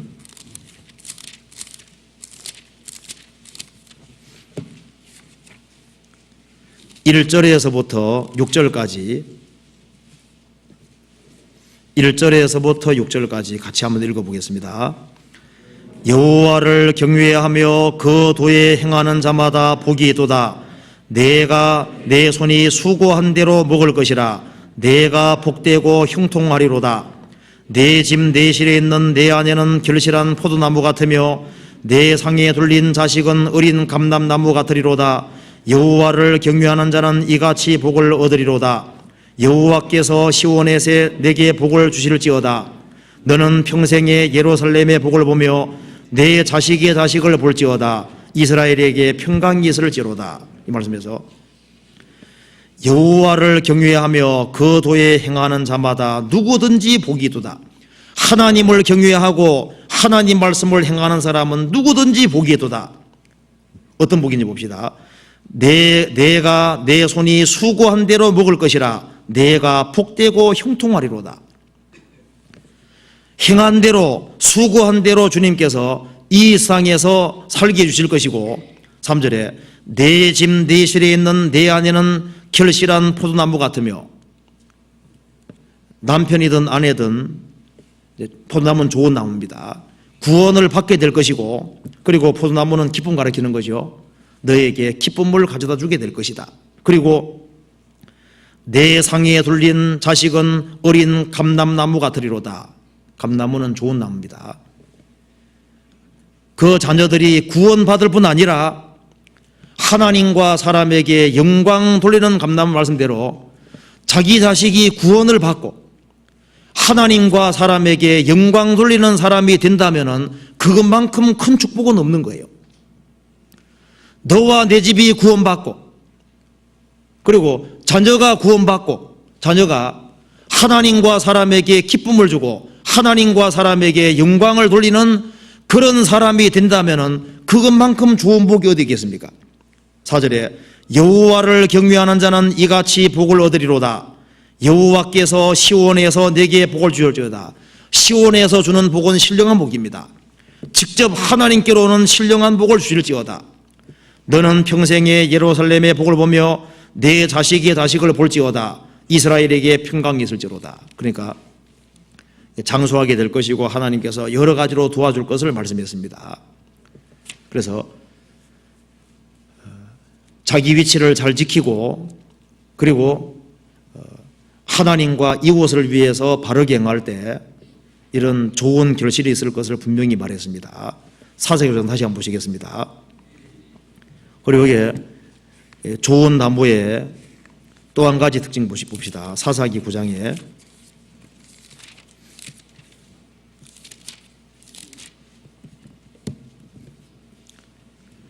사사기 9장 9절 사사기 9장 여기 11절부터 봅시다. 무화과나무가 그들에게 이르되 나의 단건 나의 아름다운 실과를 내가 어찌 버리고 가서 나무들을 동하리요 한지라. 그리고 여기에서 이 좋은 나무들에 있는 또 한 가지 기본 특징은 풍성한 열매입니다. 여기 감람나무 기름도 열매에서 나오는 겁니다.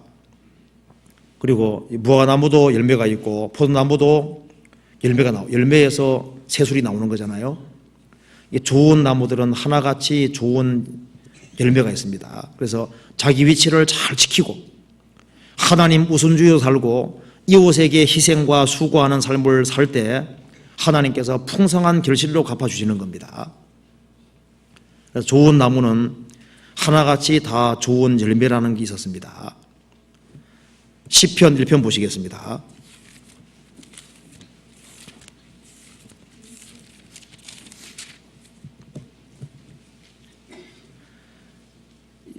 (1편) 3절 같이 읽어보겠습니다.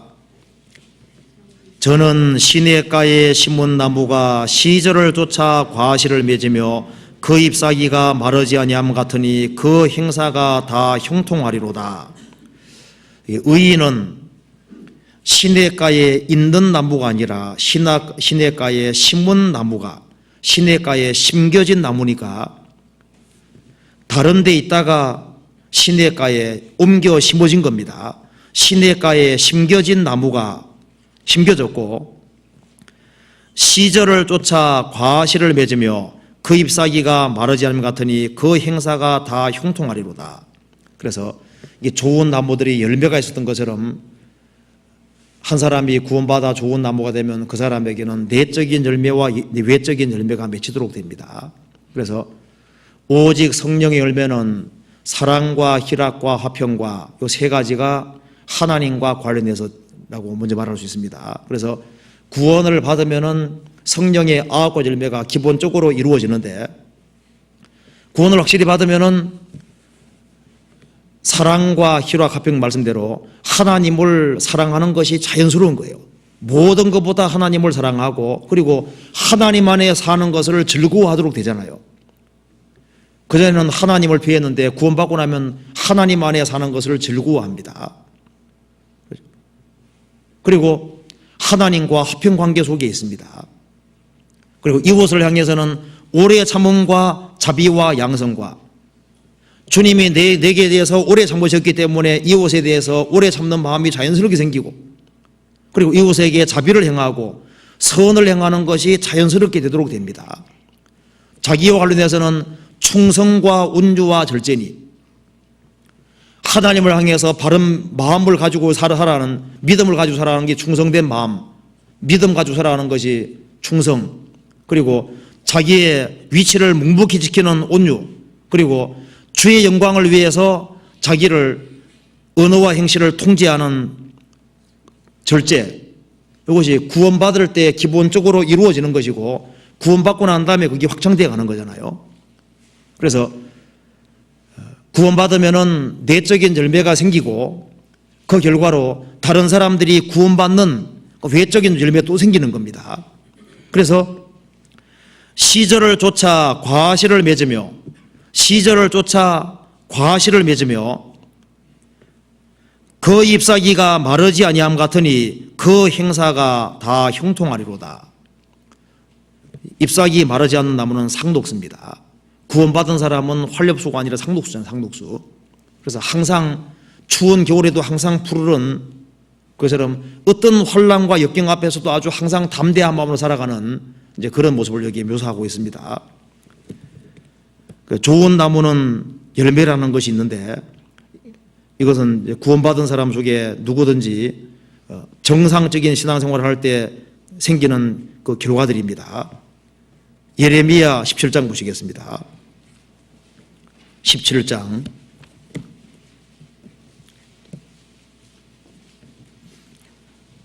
7절 보시겠습니다.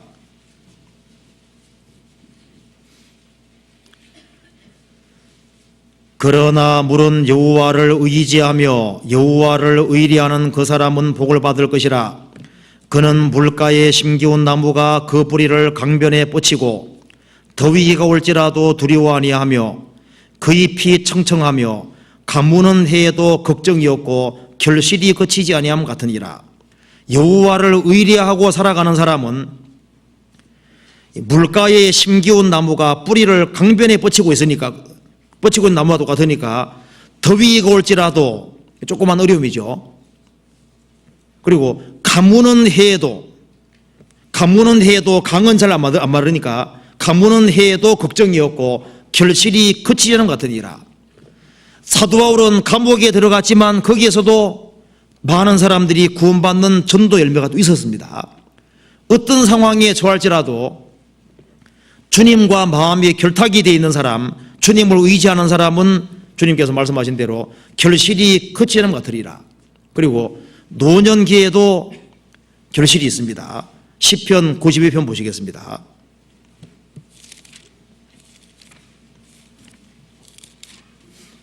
(92편) 12절부터 15절까지 같이 읽어보겠습니다. 의인은 종려나무같이 번성하며 레바논의 백향목같이 발육하리로다. 여호와의 집에 심겼으며 우리 하나님의 궁정에서 흥왕하리로다. 늙어도 결실하며 진액이 풍족하고 빛이 청청하여 여호와의 정직하심을 나타내리로다. 여호와는 나의 하나님이시라. 그에게는 불의가 없도다. 의인은 종려나무같이 번성하며 레바논의 백향목같이 발육하리로다. 잘 자란다는 겁니다. 여호와의 집에 심겼으며 하나님의 궁정에서 흥왕하리로다. 늙어도 결실하며. 여기서 하나님은 젊은 자의 하나님이기만 한 것이 아니라 노인의 하나님이기도 합니다.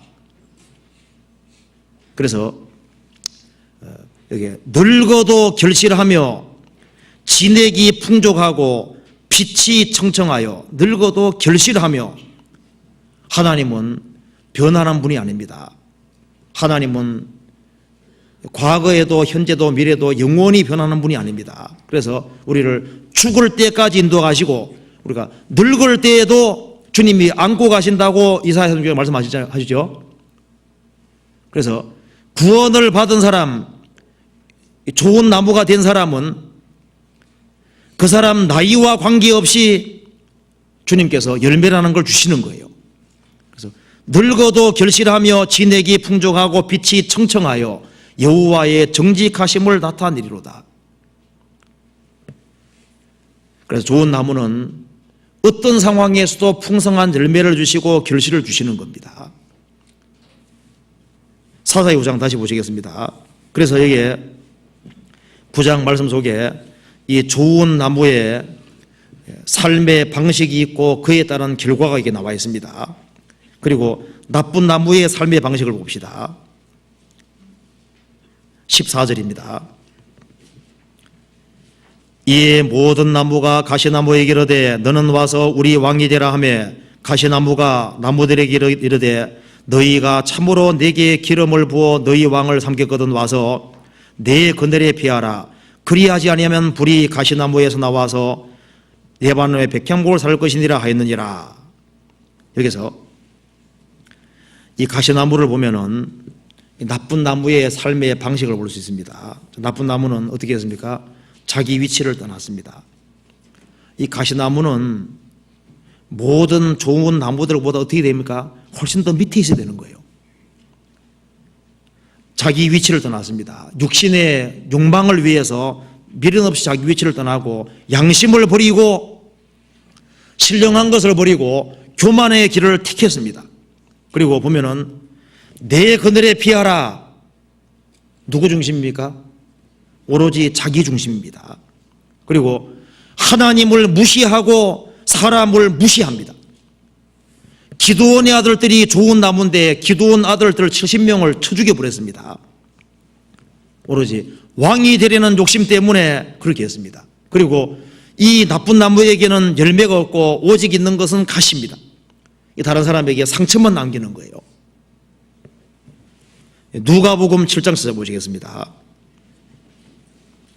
누가복음 7장 43절입니다.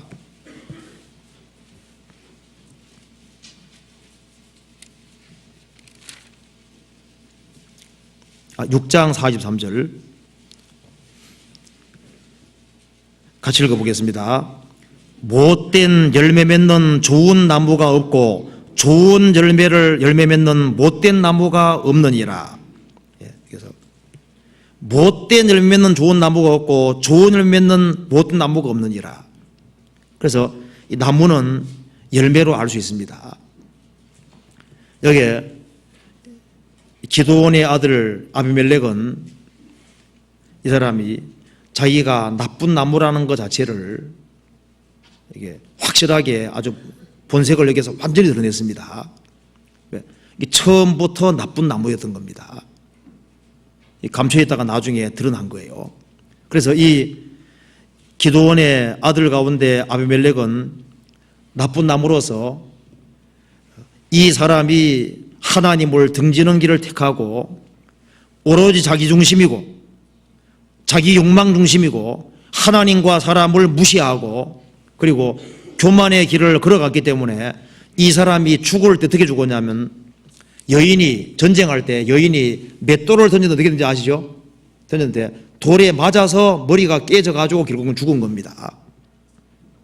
그럼 하나님께서 왜 맷돌을 여인이 들어서 맷돌을 던졌을 때 이 맷돌에 맞아 죽게 했을까요?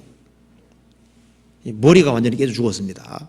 성경이 말씀하기를 항상 죄과에 행하는 사람 그 사람은 하나님께서 머리를 박살낸다고 되어 있거든요. 아주 치명적으로 심판받을 것을 보여주시는 겁니다. 나쁜 나무는 가장 심각하게 형벌받을 것을 미리 보여주시는 거예요. 시편 68편만 찾아보시겠습니다. 68편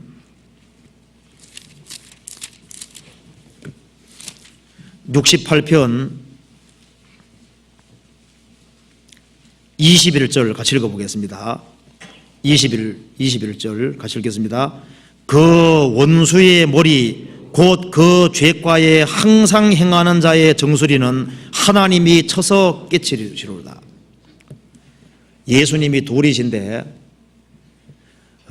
예수님을 영접하지 아니하는 사람, 예수님께 대항하는 사람은 이 돌 위에 떨어지는 자는 깨어지겠고 이 돌이 그 사람 위에 떨어지면 그 사람을 가루로 만들어 드리라고 그러죠. 누가복음 20장에 나와 있습니다. 이 돌 위에 떨어지는 자는 깨어지겠고 예수님하고 부딪히는 사람은 깨지게 되는 겁니다. 그러니까 예수님하고 싸우겠다는 사람은 그냥 바위 같은 큰 돌이 있을 때 자기 머리 받고 이제 달려가는 것과 똑같은 겁니다. 주님하고 대적하는 사람은 깨어지겠고 이 돌이 떨어지면은 예수님 재림입니다. 예수님 재림할 때까지 회개하지 아니하면은 그 사람을 아주 가루로 만들어 드리라. 예수님이 뜨인 돌로 날아와서 구원받지 못한 모든 악인을 심판할 것을 보여주시는 겁니다. 기드온은 모든 악인의 대표입니다. 기드온은 머리가 깨져 죽었습니다. 여기 말한 대로 그 원수의 머리 곧 그 죄가에 항상 행하는 자의 정수리는 하나님이 쳐서 깨치시리로다. 사람은 시험과 유혹이 주어질 때 자기 저변에 숨겨져 있는 그 마음이 드러나게 되는 겁니다. 이 아비멜렉은 그냥 나쁜 나무로 그냥 조용히 있기만 해도 구원을 안 받았을지라도 그렇게 자기 위치를 좀 지키고 있으면 얼마나 좋았겠어요. 이 사람은 가장 그 악명 높은 사람 하나로 여기에 성경이 기록되어 있습니다. 그런데 이걸 봤을 때 나는 아비멜렉 같지는 않다. 그럴지라도 우리도 잘못하면은 어떤 유혹 때문에 그 위치를 어기고서 영적으로 큰 손실을 볼 수 있습니다. 어떤 옛날에 어떤 인디언이나 이런 사람들을 그 구슬하고 다이아몬드 바꿨다 그러잖아요. 그런 다이아몬드하고 구슬하고 바꾸는 건 어리석은 건데 그거보다 훨씬 어리석은 것은 하나님이 내게 아주 엄청난 그 축복을 약속해 주는 그 위치가 있는데 그 위치를 어기고 어떤 육신적인 욕망을 따라가면은 영적으로 손실을 볼 때 그 손실이 얼마나 큰지 그걸 상상을 아무도 할 수 없는 겁니다. 그래서 이 사사기 5장에 말한 대로 우리가 이걸 보면은 내가 어떤 나무인지 한번 자문해 볼 수 있습니다. 여기에 사람은 결국은 하나의 나무라고 할 수 있습니다. 나는 어떤 종류의 나무인가?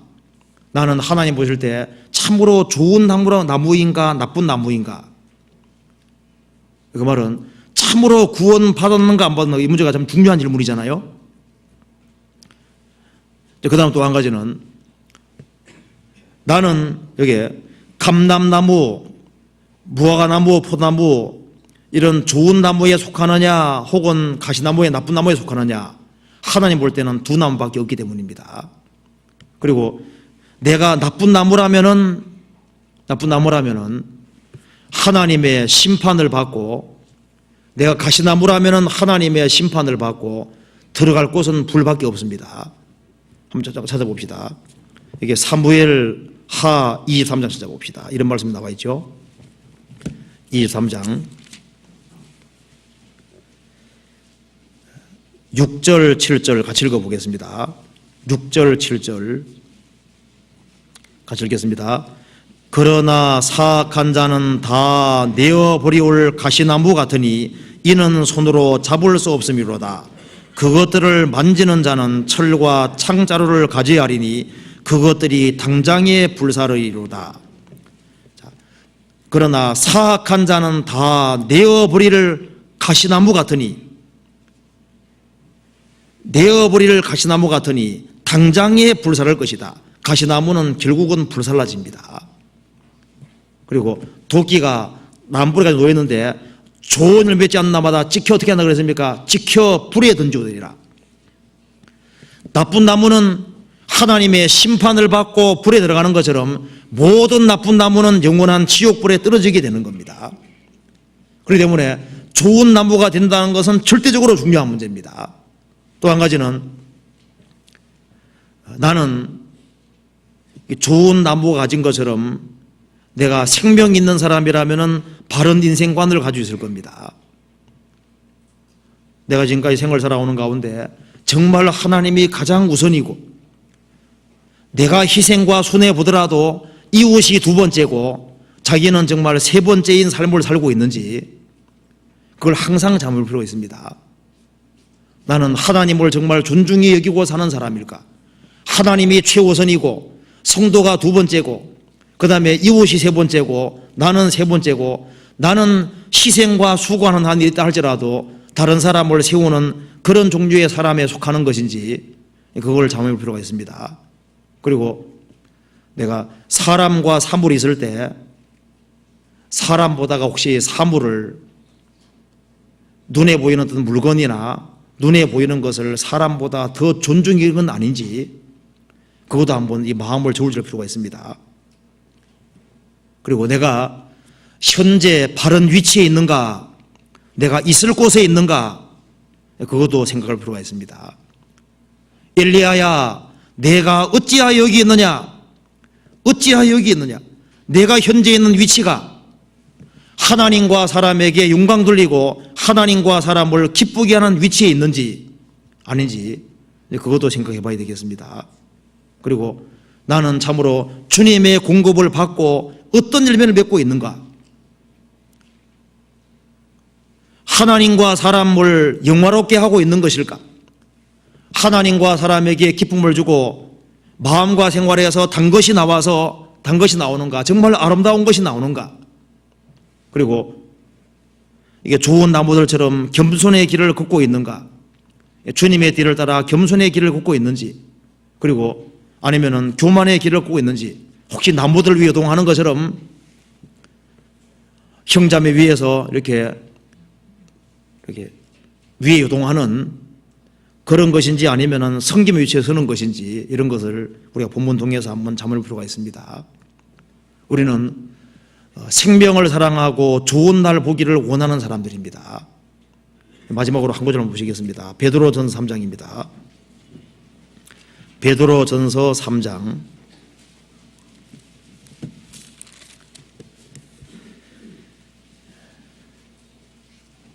10절에서부터 11절까지 같이 읽어보겠습니다.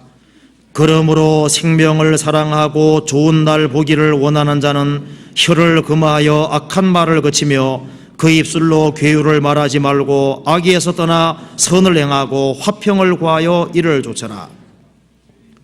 이 말씀대로 그러므로 생명을 사랑하고 좋은 날 보기를 원하는 자는, 좋은 나무가 된 그리스도인들은 생명을 사랑하고 정말 영생을 사랑하고 생명을 사랑하고 그리고 좋은 날 보기를 원하는 사람들입니다. 우리가 주님 앞에 설 때 우리에게 가장 좋은 날이 옵니다. 우리는 천국을 사모하고 주님의 재림을 사모하고 그리고 주님과 영원히 살 그 좋은 날을 꿈꾸는 사람들입니다.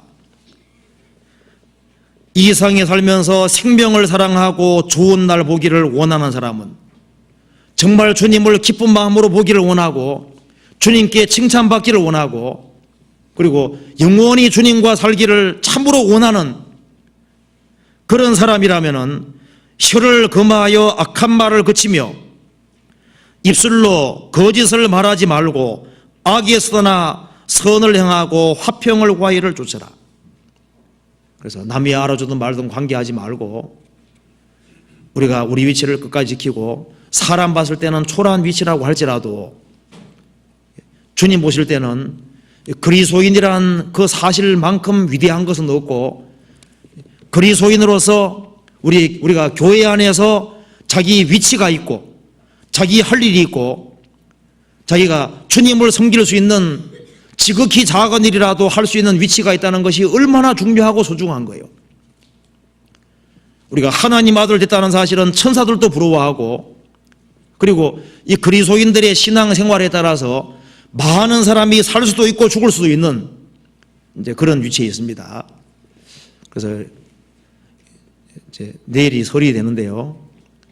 설이 되더라도 내가 좋은 나무로서 주님의 빛을 가리지 않도록 정말 그리스도인다운 모습을 보이고 거기에서 다른 사람에게 정말 유익이 되고 영광 돌릴 수 있는 이제 그런 자리에 서야 되겠습니다. 같이 기도하시겠습니다.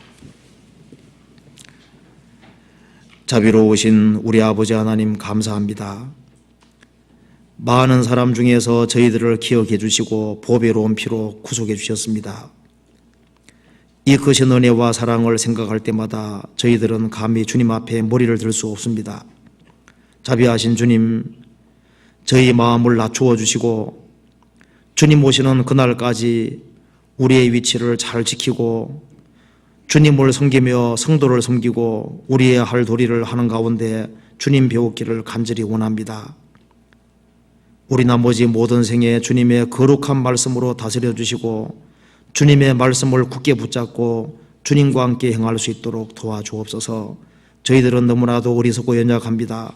주님께서 항상 말씀으로 가르치시고 저희들에게 더욱 큰 용기를 허락해 주시고 이 세상에서 무엇을 해야 될지를 더욱 알 수 있도록 도와주옵소서.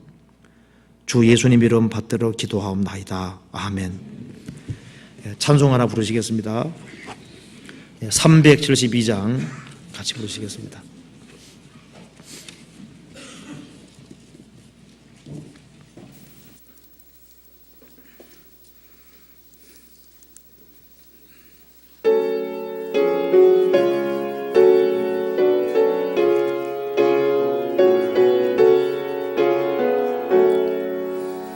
나 맡은 본분은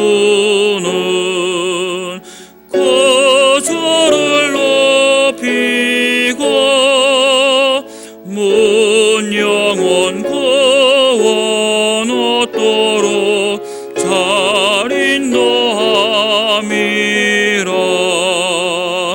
부르심 받들어 내 형제 섬기며 구주의 뜻을 따라서 내 정성 다하리. 주 앞에 모든 일 잘 행케 하시고 이후에 주를 배울 때 상 받게 하소서.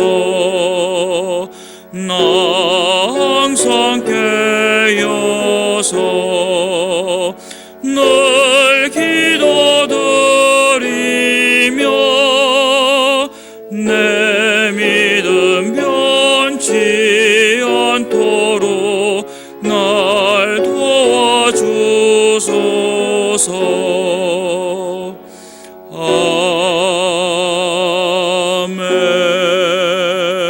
아멘. 마치도록 하겠습니다. 설 잘 지내시기 바랍니다. 마치겠습니다.